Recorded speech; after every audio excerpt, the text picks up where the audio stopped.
2 বছর আগে ইউটিউবে ভিডিও করতাম, এই 6-7 মাস নাগাদ ভিডিও দিয়েছি, তারপরে আবার অনেকটা দিন গ্যাপ। তার কারণ মেয়েকে স্কুলে দেওয়া, সেখান থেকে বাড়ি ফেরা, রাতে পড়ানো মেয়েকে, তারপর আবার ছেলে হওয়া, এসব অনেক কারণে আমার ভিডিও দেওয়া বন্ধ হয়ে গেছিলো। আর তোমরা এখন যে ভিডিওটা দেখছো, আমার যখন ছেলে হয় তার আগেই আমি ঘরটাকে গুছিয়ে রেখেছিলাম সুন্দর করে।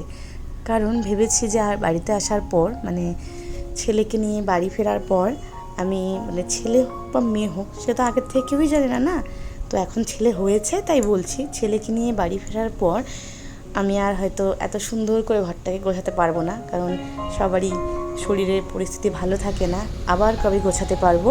তো সেই জন্যেই ঘরটাকে সুন্দর করে গুছিয়ে একটা ছোট্ট ভিডিও করে নিয়েছি, আর সেটাই তোমাদের সাথে শেয়ার করলাম।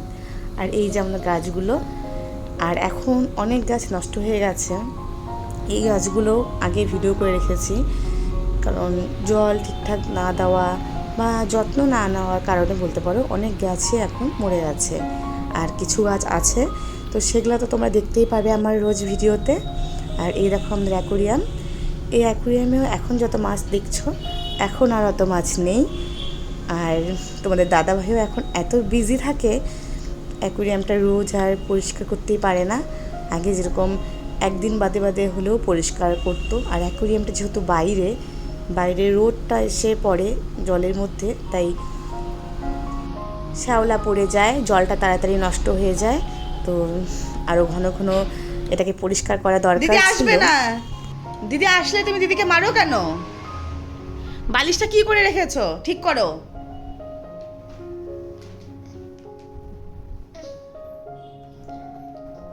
এটা ঠিক হচ্ছে?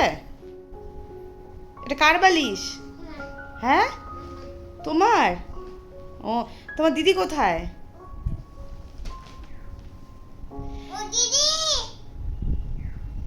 তুমি দিদিকে মেরেছো?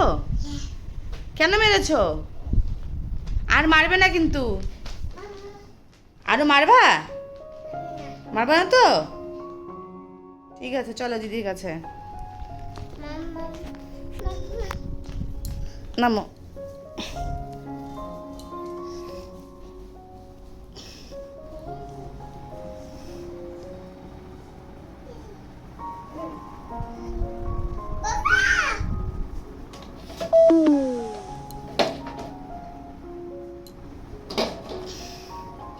হ্যাঁ, দেখি কি হয়েছে হাতে।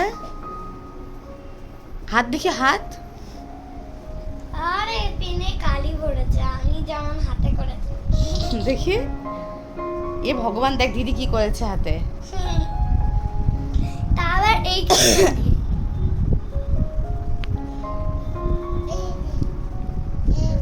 তোমার হাতে হয়েছে?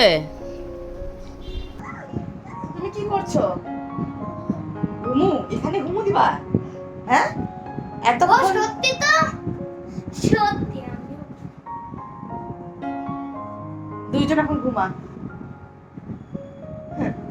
এখন বাজে বিকাল 5:30, এখন ঘুমাবি। ঘুম থেকে উঠলি মাত্র, পড়বি রে ডুগু, পেছন দিক দিয়ে পড়ে যাবি।